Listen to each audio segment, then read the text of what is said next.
La sécurité revient progressivement dans la région de Difa grâce aux actions menées par le président de la République en faveur des forces de défense et de sécurité. Le renforcement des effectifs et des équipements, ainsi que les appuis moraux du président Mohamed Bazoum, n'ont en effet pas fait défaut aux hommes engagés sur le front depuis avril 2021. Résultat, aujourd'hui Boko Haram est totalement affaibli et ses éléments réduits à des actes de banditisme. Les forces de défense et de sécurité ont été suréquipées et elles ont pu quand même contenir les ardeurs de ces groupes terroristes qui n'ont aucune base aujourd'hui sur le territoire nigérien. Et ceci est dû aux efforts de l'État appuyés par ses partenaires. Et ces efforts ont constitué à l'équipement de nos forces de défense et de sécurité en logistique, en véhicules, mais aussi en matériel de communication et de protection, tous les matériels de protection nécessaires pour que ces forces de défense et de sécurité qui sont sur le terrain puissent opérer efficacement. C'est ce qui fait qu'aujourd'hui, dans leur lutte contre ces forces du mal, nos forces de défense et de sécurité ont pu quand même les bloquer et les contenir. Et aujourd'hui, ils n'ont aucune force pour affronter nos forces de défense et de sécurité.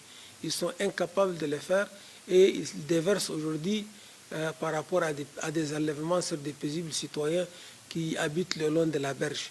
Ils les prennent, ils les appellent, ils les enlèvent sous paiement des rançons. Et même ces enlèvements-là, aujourd'hui, sont très limités. Plusieurs actions ont été menées.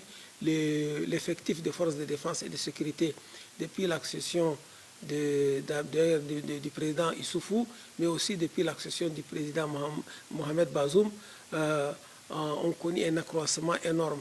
Et vous le voyez, ces derniers jours, ils sont en débandade.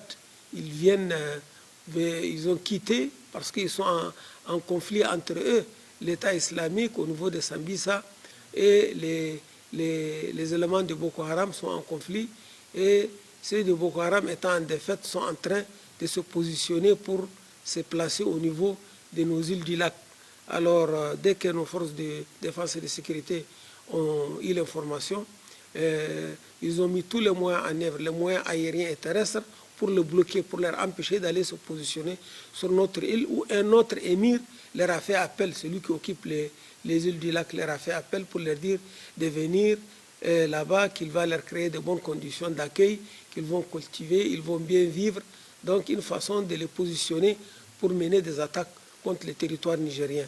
C'est que nos forces de défense et de sécurité ont compris et ils ont utilisé les moyens aériens et terrestres pour les capturer, pour capturer une grande partie d'entre eux, pour aussi prendre en charge la plus grande partie de ce mouvement, de ce horde de personnes en déplacement qui sont constituées de femmes et d'enfants. Après l'investiture du président de la République, son Excellence, Monsieur le Président Mohamed Bazoum. Donc, après 3 mois, on nous a fait retourner. Donc, on le remercie d'abord. Donc, nous, on est très fiers. Depuis notre arrivée, ça fait... Donc, on remercie d'abord nos forces de défense et de sécurité. Depuis notre arrivée, ils sont nuit et jour debout pour sécuriser la population de Barwa. Le retour des populations dans leur village ainsi que la reprise des activités commerciales, éducatives, sanitaires, bref socio-économiques témoignent de ce retour de la sécurité dans la région de Difa.